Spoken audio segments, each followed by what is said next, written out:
এবাৰ দিনা গধূলি 6টা বজাত ইমান আকস্মিকভাৱে পানী আহিলে আমাৰ এইখিনি স্থানীয় লোকসকলে তম্বিবই নোৱাৰিলে।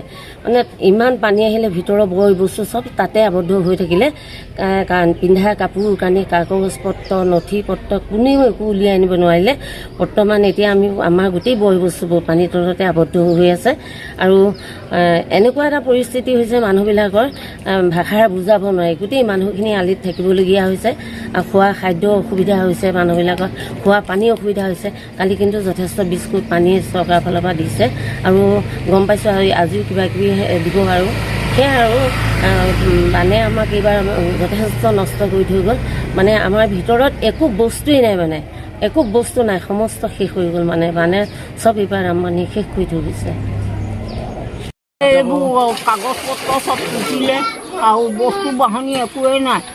এয়া লঘনে বুকে ইয়াতে পৰি আছে। এতিয়া আপোনালোকে খোৱা বোৱা কিবা পানী ব্যৱস্থা কিবা পাইছেনে? নাই পোৱা। কালি পৰহি দিনাখন খিচিৰিমান দিলে সেয়াই খিচিৰিমান। এতিয়া দিনৰ ভাগত একো খাবলৈ পোৱা নাই? নাই পোৱা। লোকৰ ঘৰতে খাইছোঁ। বিস্কুট এটা কিনি খাবলৈও পইচা পায় এটা নাই। গোটেই কাগজ পত্ৰ আপোনালোকৰ একো বচাব নোৱাৰিলে?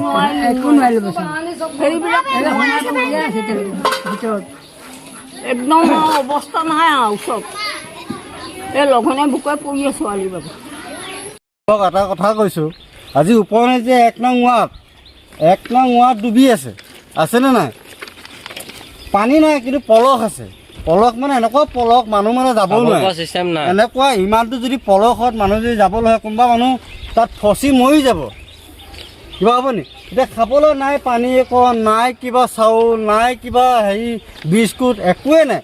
কালি আহিলে 4 কেজ নে 5 কেজ বোলে পানী লৈ আহিলে, কলেজ তিনিআলিত পানী দিলে। পানী গাড়ীয়ে পানী আহিছে, ট্ৰাকে পানী আহিছে, কিন্তু গাঁৱত পানী নাই।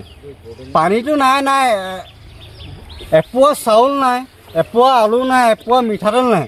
মানুহ কেনেকৈ আছে চাওকচোন বাৰু। এই গোটেই গাঁওখন চাওকচোন, উপনিজখন সেই মথাউৰি কিনাৰত পানীৰ মাজত, কোনো পানীৰ মাজত নাই। কিন্তু আমি সম্পূৰ্ণ দিখৌ নদীৰ মাজত আছোঁ।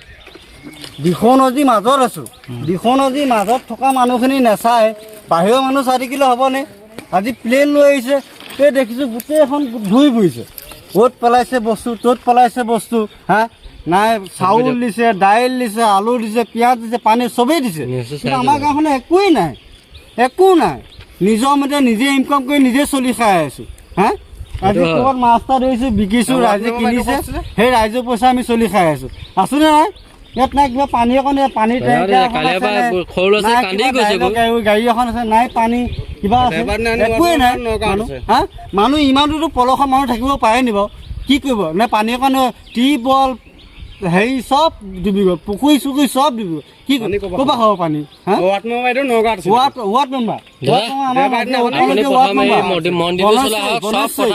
বনৈছে কালি টাউনত ইমান পানী বিলাই আছে।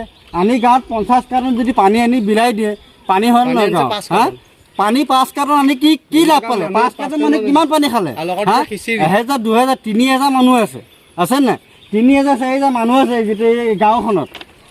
পিলাৰ পৰা পোগলৰ মানে বাছ চাপা ল'ৰাৰ পৰা মাইকিলে চবেই আছে নাই?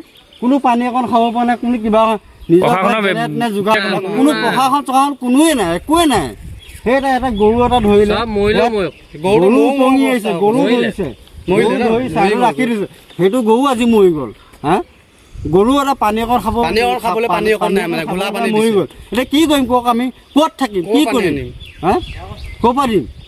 এইটো যিটো 19 জুলাইৰ দিনা যিটো ভীষণ প্ৰলয়ংকাৰী বান আহিলে, মোৰ এতিয়া 64 বছৰ, আমি জীৱনৰ এইটো প্ৰথম পাইছোঁ। আৰু প্ৰলয়ংকাৰী বানত নাজিৰাই নহয়, আজি বিভাগ দিলে বিভিন্ন অঞ্চল একেবাৰে মানে ৰাইজৰ মানে তথ্যবচ অৱস্থা। বিশেষকৈ আমাৰ উপনিজে 1 নম্বৰ ৱাৰ্ডৰ পূৰ্বত গাঁৱৰ সমস্তখিনি ৰাইজৰ মানে একেবাৰে মানে বহুখিনি লোকচান হৈছে। আমাৰ এতিয়া গৃহৰ ভিতৰ বাহিৰে একো চাব নোৱাৰা গৈছে। বহুতো মানে লক্ষ টকাৰ মানে সম্পত্তি নষ্ট হৈ গৈছে। গৰু ধন পৰ্যন্ত এইবোৰ উটি গৈছে আৰু ঠাই বিশেষকৈ কেইবাজনো লোকৰ মৃত্যুও ঘটিছে। গতিকে আৰু আমি জানি পাইছোঁ এইবাৰ এনেকুৱা ঠাইত তাৰমানে এই বানৰ মানে প্ৰলয়ংকাৰী বানৰ মানে পৰিৱেশৰ সৃষ্টি হৈছে, য'ত নেকি আজিলৈকে তেনেকুৱা আমাৰ বুঢ়াসকলেও দেখা নাছিল। এতিয়া চৰকাৰী দুৰ্যোগ প্ৰশমন বিভাগৰ পৰা যিটো কি পাইছে আপুনি? আমি মানে যিটো বান নিয়ন্ত্ৰণৰ সংক্ৰান্তত আমি আগত দেখিছিলোঁ যে প্ৰায়ে মানে ধৰক ৰাস্তাত END বিভাগে মানে বস্তা দি মেলি অন্ততঃ বানটো কমজোৰ কৰিবৰ কাৰণে চেষ্টা কৰিছিল, কিন্তু এইবাৰ আমি দেখিছোঁ কোনো ধৰণৰ আমি তেনেকুৱা ধৰণৰ সুবিধা নাই পোৱা। আৰু লগতে আজি তিনিদিন হ'ল, 3 দিনৰ ভিতৰত অন্ততঃ ইয়াত যিটো খোৱা পানীৰ বা ব্যৱস্থা, স্বাস্থ্য যিটো মানে ব্যৱস্থা হাতত ল'ব লাগিছিল, আমি তেনেকুৱা দেখা নাই। আৰু পানীৰ বিশেষকৈ বহুতো হৈছে, হয় গাঁৱৰে 2-1 সদাশয় লোকে ধৰক অকণমান খাদ্য যোগান ধৰিছে, পানী অকণমানো হ'লেও যোগান ধৰিছে।